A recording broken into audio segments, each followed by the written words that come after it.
guys going off the board today in the last few days? It's bittersweet, man. I mean, it's great. It's great for the program. It's exciting for the kids, and for coaches it's a little scary, but happy for them. And these guys work hard from the time they start playing Little League ball, and then they get to the point where they get to come to a school like the University of Arkansas and develop and have a chance to sign a professional contract. It's draft time's always a little stressful when they're eligible, and just happy to see a lot of their names going off the board. But I'll be glad when the draft's over today and we can start focusing on South Carolina. Carson was saying he's in retrospect he's glad he didn't get drafted last year because he came back, had a big year, and gets drafted. Yeah, he's had a lot better year than he had last year. He's been very consistent all year. Last year he got off to a really good start, and then it kind of faded and went away. And this year he's just stayed the same and played great every weekend and during the week and continued to hit. And he's been a special player for us. He said the hand's still painful, but I guess he's just dealing with it apparently. Yeah, I mean, he's got some soreness in his hand, and I mean, it's just injuries that a lot of guys have to deal with. When you don't get any downtime, you swing a bat, you're stressing your hand out a little bit. So not a lot of rest there, but he's managed it pretty good, and he's continued, like I said, to swing it just as good as he did a month ago, 2 months ago. How much did it help him just playing second base only these last couple of years? Well, I think he learned how to play second base last year. It was just a learning process for him throughout the year, learning how to just instinctively cover the bag, be at the right spot on relays, and just turn the double play was probably the main thing, making good flips and pivots to the shortstop, and just being a leader in the middle of the field. And this year I think it's come easy to him, and he just plays it like he's been playing there forever. So it's a position that some people think, well, it's a short throw, but there's a lot going on over there, and there's a lot of thinking, and to be a good athlete to play there, and he's handled it really well. What do you think of the way South Carolina got off the deck this year and got to where they are? Well, they've always had great talent there, and they had some injuries early, had a coaching change, and I think that really the second half of the season you've seen more of what they're all about. They've been really good down the stretch, and won a lot of series and have made a move. And it's kind of what everybody expected this year from them. I know their preseason, there was a lot of expectation there, so it's going to be a great series. You beat them 3 out of 4. How do you feel about matching up with them again? Well, it's not ideal that we're playing an SEC school, but it's who we have to play. So we're just playing who they stick in front of us, and they know us, we know them. We've seen their pitch and they've seen ours, and could go on and on. It's just about winning 2 out of 3 now. So we're just going to play. Dave, how's your confidence in Blaine grown over the years, especially with what he's done this year? Well, I mean, just had a chance to watch him mature as a pitcher and as a player and as a person, really.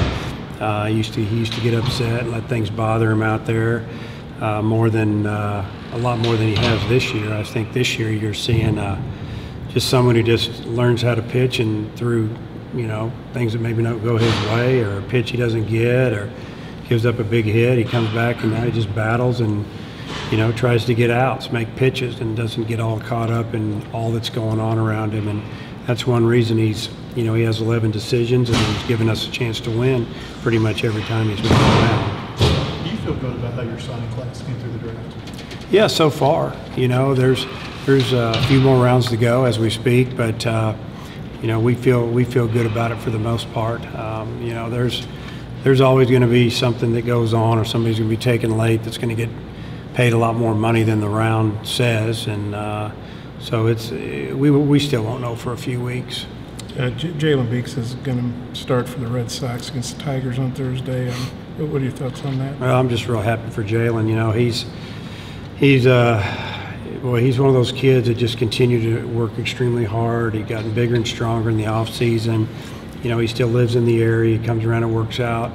Usually January, February, we see him around here in the indoor, throwing live off that mound or just throwing to a catcher, and been able to watch him a little bit. And his stuff has really gotten better with age and strength. And he battled injuries early, and now he's healthy. And he had a great season last year. We thought he was going to get a call up, and he's picked it up right where he left off. And just happy that he's getting the opportunity to pitch in the big leagues. Yeah, you got- You plan to go Knight, Murphy, and then Campbell. And would you hold like a Ramage or a Rhino back for Game 3 if you needed? Yeah, we won't hold anybody back. We'll try to, unless there was a blowout or something, we'll go right after it, try to win each game and just look at the situation. But that would be the order that we'd go.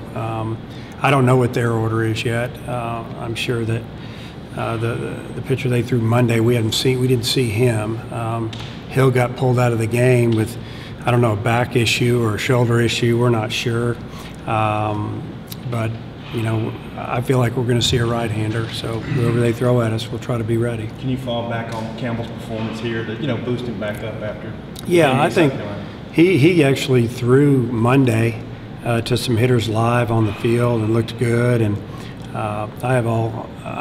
we all have confidence in Isaiah. I think that when he gets back out on the hill, he'll do a great job.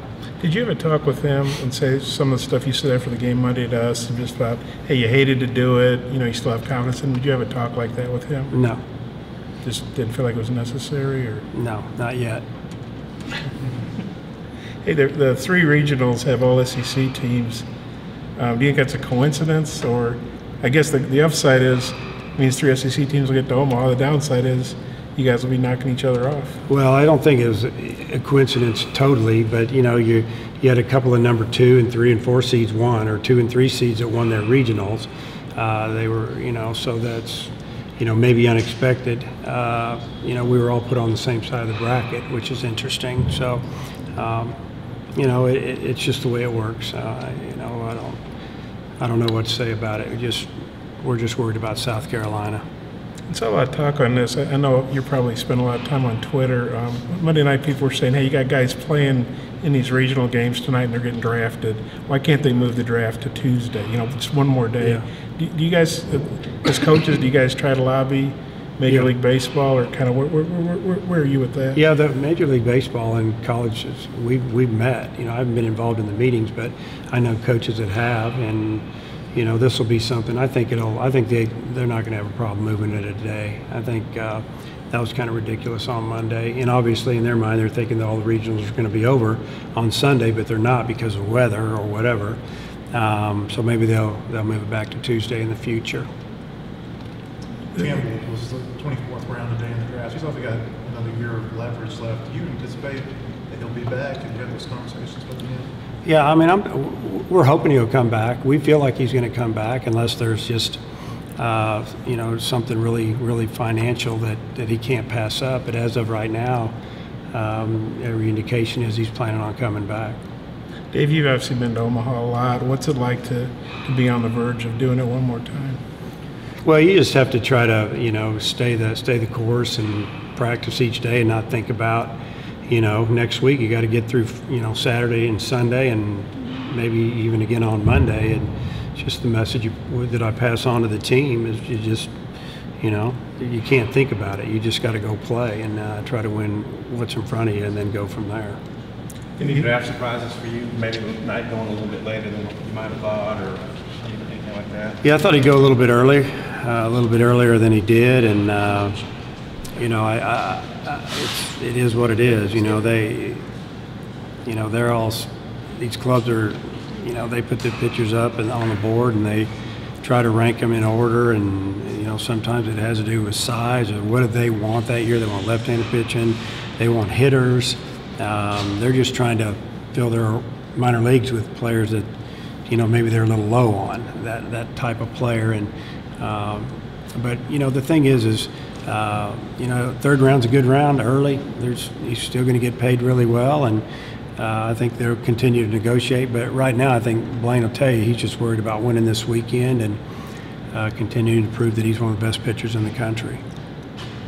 You said you anticipate Isaiah might be back. When you're losing as many pitchers as you potentially are, does that help you build, around him for next year, do you think? Yeah, he would be a guy that I think that if he, now he's a year out from surgery, goes out and pitches a little bit more.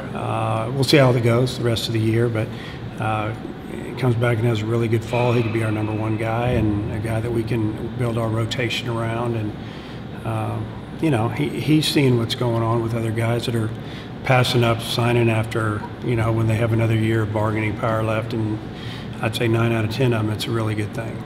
The catcher that went in the second round, it's likely he's not coming to school. That'd be real likely, yeah.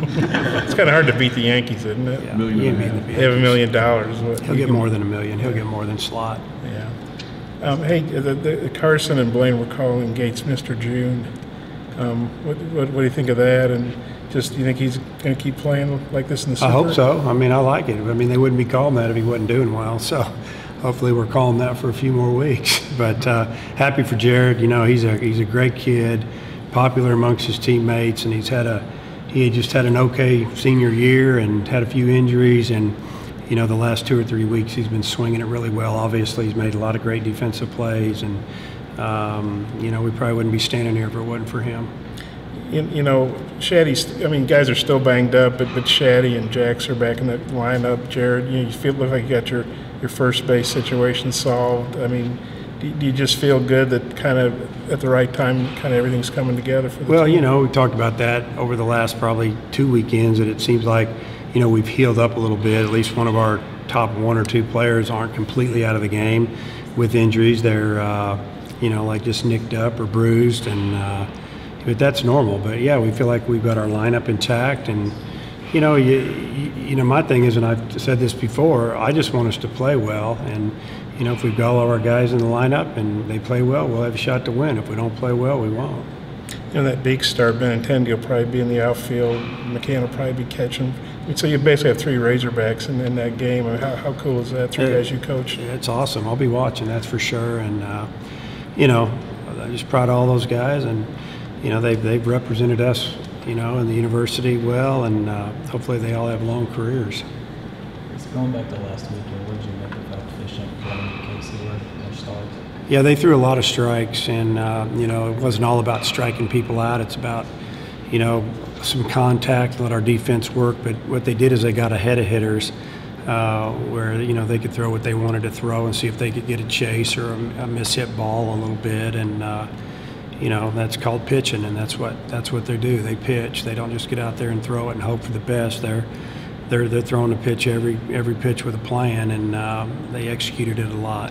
Did you see that with Jake too on Sunday? Jake, the first few innings was kind of just getting it going. When I say the first few, maybe the first 4 or 5, and he mentioned that night that he didn't have his command, and he just kind of pitched with some attitude, and